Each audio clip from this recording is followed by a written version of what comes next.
Hello दोस्तों, चलिए आज शुरू करते हैं चैम्बर ऑफ सीक्रेट्स के चैप्टर 6 लड़ाकू पेड़ द वॉम्पिंग विलो के साथ। दोस्तों, इस कहानी में हमें पता चलेगा कि हैरी और रॉन ट्रेन मिस हो जाने के बाद कैसे हॉगवर्ट्स पहुंचे और उसके बाद उन दोनों के साथ क्या क्या होगा। और बहुत सारे मज़ेदार बातें जानने के लिए मेरे साथ चैनल से जुड़े रहिए। और हाँ, अगर आप लोगों को कहानी अच्छा लगे तो do like share and subscribe this channel. तो चलिए चलते हैं कहानी के साथ। जब गर्मी की छुट्टियां जल्दी से खत्म हो गई तो हैरी को अच्छा नहीं लगा। हालांकि वो हॉगवर्ट्स लौटने के लिए बेताब था, परंतु रॉन के घर में बिताया ये महीना उसकी जिंदगी का सबसे सुखद समय था।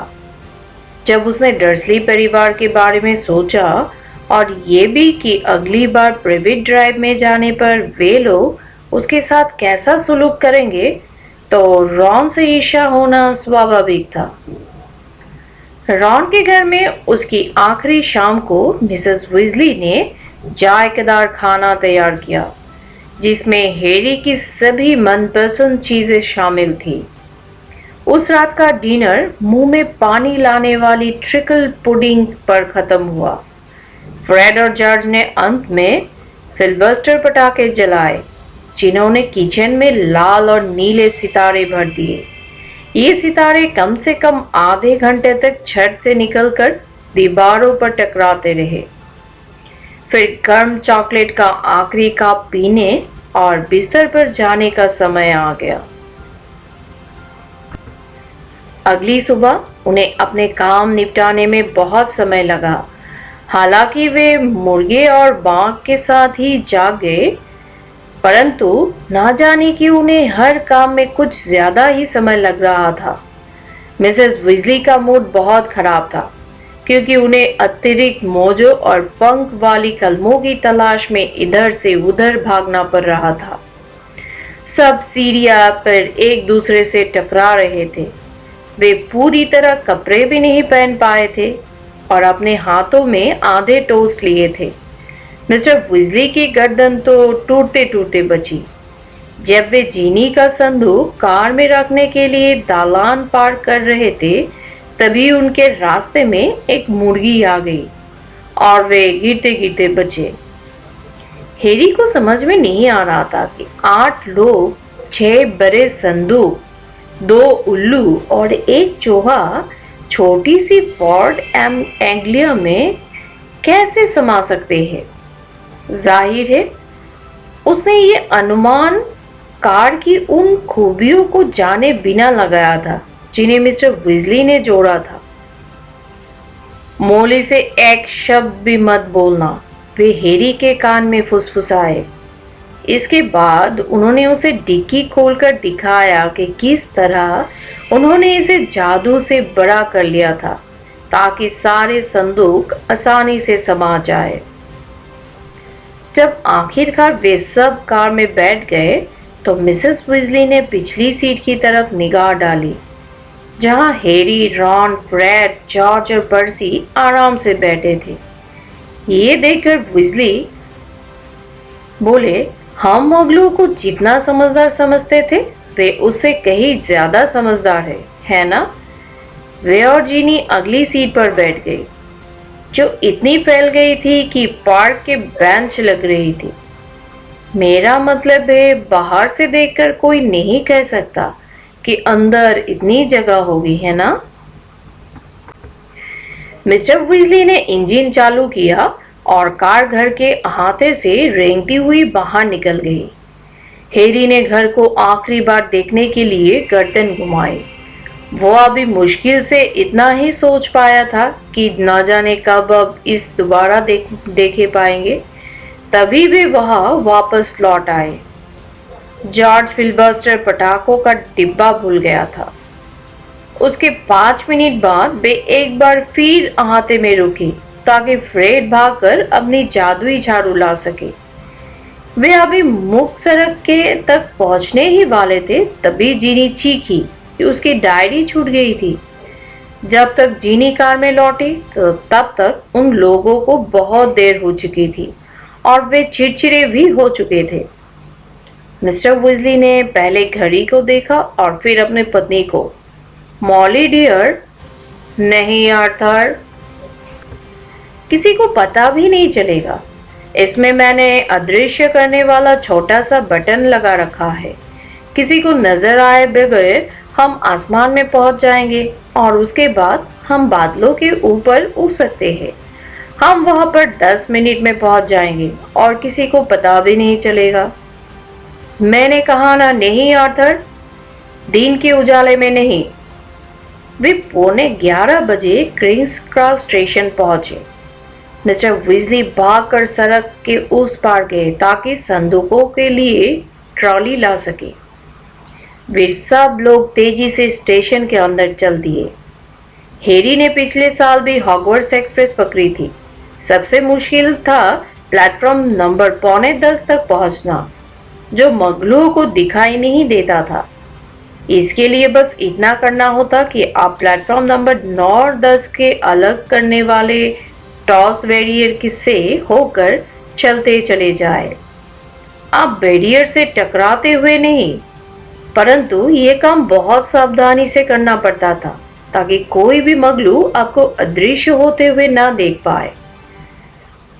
सबसे पहले पारसी जाएगा, मिसेस विजली ने बेचैनी से ऊपर लगी घड़ी की तरफ देखते हुए कहा, जो बता रही थी कि बैरियर से होकर गुजरने और गायब होने के लिए उनके पास सिर्फ 5 मिनट का समय था। पर्सी तेजी से आगे बढ़ा और गायब हो गया।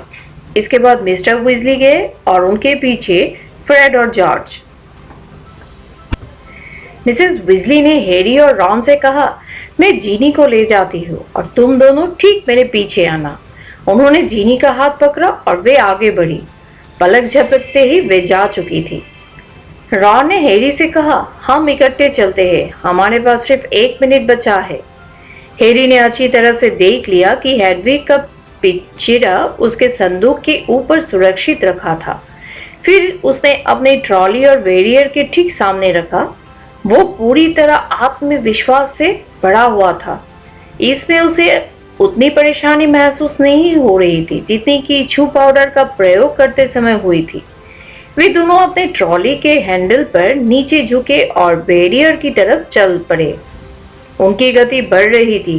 बैरियर से कुछ फुट की दूरी पर पहुंचकर वे दौड़ने लगे और धड़ाम, दोनों ट्रॉलियां बैरियर से टकराकर उछली और पीछे की तरफ गिर गई। रॉन का संदूक एक जोरदार धमाके के साथ फर्श से टकराया और हैरी तो जमीन पर गिर गया। हेडविग का पिंजरा चमकते फर्श पर लुढ़क गया और वो गुस्से से चीख रही थी। आसपास के लोग उन्हें घूरने लगे और पास से गुजरने के समय गार्ड ने चिल्लाकर कहा, ओ तुम लोग क्या कर रहे हो? हमारे हाथ से ट्रॉली फिसल गई, हैरी ने हांफते हुए बोला। जब उसने अपनी पसलियों को पकड़ते हुए उठने की कोशिश की, रॉन हेडविग के पिंजरे को उठाने के लिए भागा, जो इतना कोहराम मचा रही थी कि पास खड़े लोग जानवरों पर होने वाले अत्याचार के बारे में बातें करने लगे थे।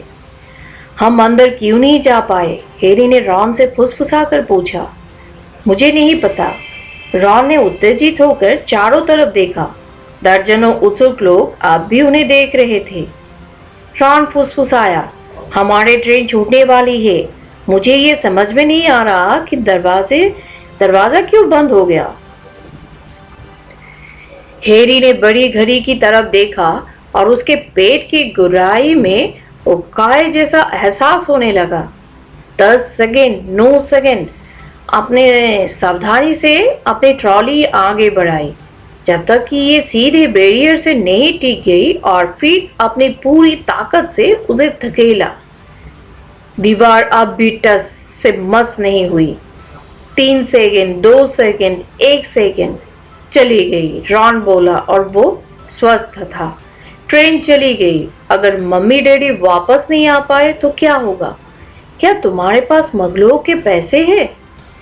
हैरी ने खोखली हंसी हंसते हुए कहा, डर्सली परिवार ने मुझे लगभग 6 साल से जेब खर्च नहीं दिया है। रॉन ने अपने कान ठंडे बैरियर से लगाए। वो तनाव भरे स्वर से बोला, कोई आवाज नहीं आ रही है। अब हम क्या करें?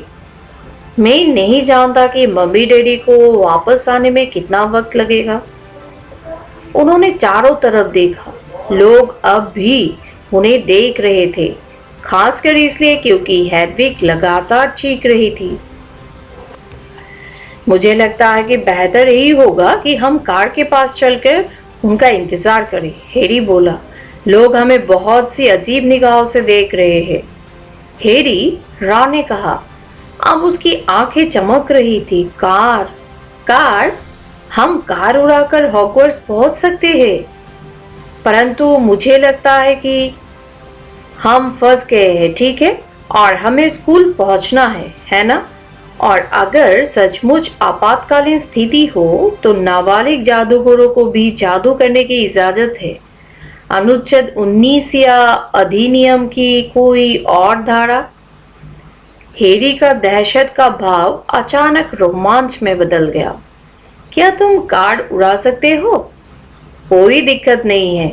रॉन बाहर निकलने वाले दरवाजे की तरफ अपनी ट्रॉली धकेलते हुए बोला, चलो हम चलते हैं। अगर हम जल्दी करेंगे तो हॉगवर्ट्स एक्सप्रेस के पीछे पीछे चल सकते हैं। वे उत्सुक मगलों की भीड़ के बीच से होते हुए स्टेशन से बाहर निकले तथा उस बगल वाली सड़क पर पहुंच गए जहां पुरानी फोर्ड खड़ी थी। रॉन ने अपनी छड़ी को खास तरीके से ठोककर कार की गुफा जैसी डिक्की का लॉक खोला। उन्होंने अपने संदूक उसके अंदर डाले, हेडविग का पिंजरा पिछली सीट पर रखा और खुद आगे बैठ गए। रॉन ने अपनी छड़ी एक बार फिर ठोककर कार चालू की। ये देख लो कि कोई देख तो नहीं रहा है। हैरी ने अपना सिर खिड़की से बाहर निकाला। आगे वाली मुख्य सड़क पर कार तेजी से आ जा रही है, परंतु उनकी गली खाली है। उसने कहा, ठीक है। रॉन ने डैशबोर्ड पर लगा छोटा सा सफेद बटन दबाया। उनके चारों तरफ की कार अदृश्य हो गई और साथ ही वे भी। हैरी को महसूस हो रहा था कि उसके नीचे की सीट हिल रही थी। उसे इंजन की आवाज सुनाई दे रही थी। उसे ये एहसास हो रहा था कि उसके हाथ घुटनों पर रखे थे और उसकी नाक पर चश्मा लगा था, परंतु उसे अब अपना शरीर नजर नहीं आ रहा था। वो सिर्फ 2 आंखें बन चुका था जो पार्क की हुई कारों से भरी गंदी सड़क पर जमीन से कुछ फुट ऊपर तैर रही थी। उसके दाहिने तरफ से रॉन की आवाज आई, चलो चलते हैं। जब कार ऊपर उड़ने लगी तो उनके एक तरफ का मैदान और दूसरी तरफ की गंदी इमारतें नीचे छूट गई और ओझल हो गई। कुछ ही पल में पूरा लंदन नीचे धुएं में चमकता दिख रहा था। फिर एक धड़ाक की आवाज आई और कार, हैरी तथा रॉन दोबारा लिखने लगे। ओ, रॉन अदृश्य करने वाले बटन को ठोकते हुए बोला, ये खराब हो गया। दोनों ने उस पर मुक्के मारे। कार फिर अदृश्य हो गई, परंतु कुछ ही समय बाद दोबारा दिखने लगी। पकड़े रहो, रॉन चीखा और उसने अपना पैर एक्सीलेटर पर तेजी से दबाया। वे नीचे मंडरा रहे रुई जैसे बादलों में घुस गए और हर चीज कोहरे में घिर कर धुंधली हो गई। अब क्या करें? हैरी चारों तरफ से हमला कर रहे बादलों के ठोस ढेर के बीच अपनी आंखें मिचमिचाते हुए बोला। रॉन ने कहा, हमें ट्रेन को देखना पड़ेगा ताकि यह पता चले सके कि हमें किस दिशा में जाना है। एक बार फिर नीचे चलो, जल्दी। वे दोबारा बादलों के नीचे आए और अपनी सीट पर उछल उछल कर नीचे धरती की ओर देखने रहे। मुझे ट्रेन दिख गई, हैरी चीखा। ठीक सामने देखो, वहां पर। नीचे हॉगवर्ट्स एक्सप्रेस किसी लाल सांप की तरह तेजी से भाग रही थी। रॉन ने कहा उत्तर दिशा में, और उसने डैशबोर्ड पर लगे दिशासूचक यंत्र को जांच की। ठीक है, हमें लगभग हर आधे घंटे बाद इसे देखना पड़ेगा। पकड़े रहो। और वे बादलों के बीच से होते हुए ऊपर की तरफ उठ चले। 1 मिनट बाद वे बादलों से निकलकर सूरज की चमकदार रोशनी में आ गए। आप वे एक अलग ही दुनिया में थे। कार के पहिए धुएंधार बादल के समुद्र के मध्य रहे थे। आंखें चौधिया देने वाले सूरज के नीचे आसमान चमकीला और नीला था। रॉन बोला, हमें अब बस इस बात की चिंता करना है कि हम किसी हवाई जहाज से न टकरा जाए। उन्होंने एक दूसरे की तरफ देखा और हंसने लगे। वे बहुत देर तक हंसते रहे। ऐसा लग रहा था जैसे वे कोई शानदार सपना देख रहे हो। हैरी ने सोचा कि ये यात्रा करने का निश्चित रूप से सबसे अच्छा तरीका है।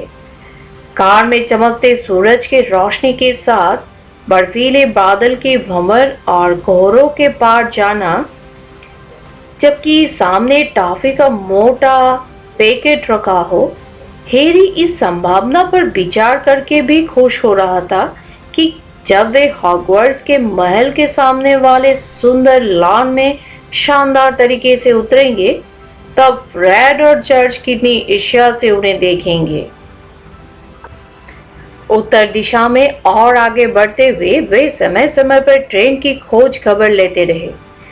जब भी वे बादलों के नीचे आते थे तो हर बार उन्हें एक अलग दृश्य दिखाई पड़ता था। लंदन अब बहुत पीछे छूट गया था।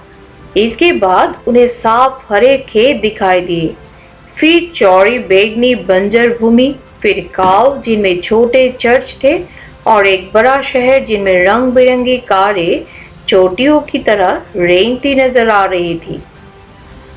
बहरहाल कुछ घंटों के बाद हैरी को यह मानना पड़ा कि आनंद कम हो रहा था। टॉफियां खाने की वजह से उसे बहुत प्यास लग रही थी, परंतु उनके पास पीने के लिए कुछ नहीं था। उसने और रॉन ने अपने स्वेटर उतार दिए, परंतु पसीने के कारण हैरी की टी शर्ट उसकी सीट से चिपक रही थी और उसका चश्मा उसकी नाक पर आए पसीने की वजह से नीचे फिसल रहा था। उसने अब बादलों की शानदार आकृति को देखना बंद कर दिया था। इस समय वो मीलों नीचे जा रही ट्रेन के बारे में हर्षद से सोच रहा था, जहां वो मोटी जादूगरनी की ट्रॉली से बर्फ जैसा ठंडा कद्दू का जूस खरीद सकता था। वे लोग प्लेटफॉर्म नंबर 9:45 तक क्यों नहीं पहुंच पाए थे? रॉन ने घंटों बाद पूजी आवाज में कहा, आप ज्यादा दूर नहीं होगा, है ना? आप सूरज बादलों के फर्श पर डूबने लगा था, जो गहरे गुलाबी रंग का हो चुका था। एक बार फिर नीचे उतरकर ट्रेन की जांच करते हैं। ट्रेन अब भी उनके ठीक नीचे थी और घुमावदार रास्ते से बर्फ से ढके पहाड़ के पार जा रही थी। बादलों की छतरी के नीचे ज्यादा अंधेरा था।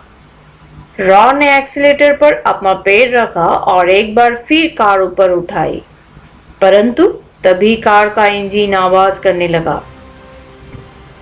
हैरी और रॉन ने घबराकर एक दूसरे की तरफ देखा। इंजन शायद थक गया है, रॉन बोला। इसने इतनी लंबी यात्रा पहले कभी नहीं की। और उन दोनों ने ही ऐसा अभिनय किया जैसे घर घर की ये तेज होने वाली आवाज उन्हें सुनाई नहीं दे रही हो। आसमान लगातार काला होता जा रहा था और सितारे चमकने लगे थे। हैरी ने दोबारा अपना स्वेटर पहन लिया। उसने गाड़ी की झनझनाहट के कारण विंडस्क्रीन के कांपते वाइपर को अनदेखा कर दिया, जो मानो हिलकर अपना विरोध प्रकट कर रहा हो। रॉन ने कहा, ज्यादा दूर नहीं है। ये बात उसने हैरी से कम और कार से ज्यादा कही थी। अब ज्यादा दूर नहीं है। और फिर उसने घबराए अंदाज में डैशबोर्ड को थपथपाया। जब वे कुछ समय बाद फिर से बादलों के नीचे आए तो उन्हें अंधेरे के बीच आंखें गड़ाकर देखना पड़ा ताकि किसी परिचित वस्तु को देखकर पता चले कि वे कहाँ थे। वह हैरी की चीख से रॉन और हेडविग उछल पड़े। सीधे सामने दूर काले आसमान के नीचे कुछ रेखाएं नजर आ रही थी। झील के किनारे चट्टानों पर बने हॉगवर्ट्स के ऊंचे महल के कई टावर खड़े दिख रहे थे, परंतु कार थरथराने लगी थी और उसकी रफ्तार कम हो चुकी थी। चलो भी, रॉन ने कार को प्रेरित करते हुए कहा और स्टीयरिंग व्हील को हल्का सा झटका दिया। बस वहां पहुंच ही गए, बस थोड़ा सा और। इंजन दर्द भरी आवाज में कह रहा। बोनट के अंदर से धुएं की लकीरें निकलने लगी। जब वे झील की ओर उड़े तो हैरी ने पाया कि वो अपनी सीट के किनारों को कसकर पकड़े था। कार ने बुरी तरह झटका दिया। जब हैरी ने अपनी खिड़की से बाहर झांका तो उसे 1 मील नीचे पानी की चिकनी काली कांच जैसी सतह दिखी।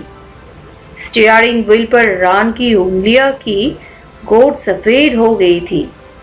कार एक बार फिर झटके देने लगी।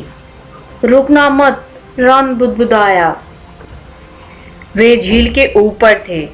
महल ठीक सामने था। रॉन ने एक्सीलेटर पर और दबाव डाला, परंतु तभी एक जोरदार खड़खड़ाहट हुई और आखिरी झटका देकर इंजन बंद हो गया। ओ, रॉन ने खामोशी से बोला। कार मुंह के बल नीचे गिरने लगी। अब वे तेजी से गिरते हुए सीधे महल की ठोस दीवार की तरफ जा रहे थे। नहीं, रॉन चीखा। उसने स्टीयरिंग व्हील को चारों ओर घुमाया। वे पत्थर की काली दीवार से कुछ इंच से टकराते टकराते बचे। फिर कार एक बड़े गोले में घूमी और घुंगले ग्रीन हाउसों के ऊपर उड़ने लगी, फिर सब्जियों के बगीचे के ऊपर, फिर काले लॉन के ऊपर, और इस दौरान वे लगातार नीचे आ रहे थे। रॉन ने स्टीयरिंग व्हील छोड़ दिया और पीछे की जेब से अपनी छड़ी बाहर निकाली। वो चीखा, रुक जाओ, रुक जाओ। उसने डैशबोर्ड और विंडो स्क्रीन पर छड़ी मारी, परंतु कार अब भी नीचे गिर रही थी और जमीन जैसी उनकी तरह ऊपर उठती जा रही थी। देखो, सामने पेड़। हैरी चीखा और स्टीयरिंग व्हील की तरफ झपटा, परंतु बहुत देर हो चुकी थी। धड़ाम। कान फोड़ने वाली आवाज के साथ कार पेड़ से टकराई। वे पेड़ के मोटे तने से टकराए थे और एक जोरदार झटके के साथ जमीन पर आ चुके थे। मुड़े हुए बोनट के नीचे से धुआं निकल रहा था। हेडविग दहशत में चीख रही थी। विंडस्क्रीन से टकराने के कारण हैरी के सिर पर गोल्फ की गेंद जितना बड़ा गुमरा उभर आया था और उसकी दाईं तरफ रॉन ने एक हल्की मायूस कहां निकाली। तुम ठीक तो हो? हैरी ने व्यंग्यता से पूछा। मेरी छोड़ो, रॉन ने कांपती आवाज में कहा। मेरी छड़ी को देखो। छड़ी के लगभग 2 टुकड़े हो गए थे। इसका निचला सिरा लटक रहा था और ये सिर्फ कुछ तिनकों के सहारे ही वापस में जुड़ी थी। हैरी ने ये कहने के लिए अपना मुंह खोला कि यकीनन स्कूल के टीचर उसकी छड़ी ठीक कर देंगे, परंतु उसके मुंह से शब्द बाहर निकल नहीं पाए। उसी पल कोई चीज हमला कर रहे सांड जितनी ताकत से उसकी तरफ वाले कार के दरवाजे से टकराए, जिससे वो उछलकर रॉन की तरफ पहुंच गया। उसी समय छत पर भी उतना ही जोरदार प्रहार हुआ। क्या हो रहा है? तो दोस्तों, आज के लिए इतना ही।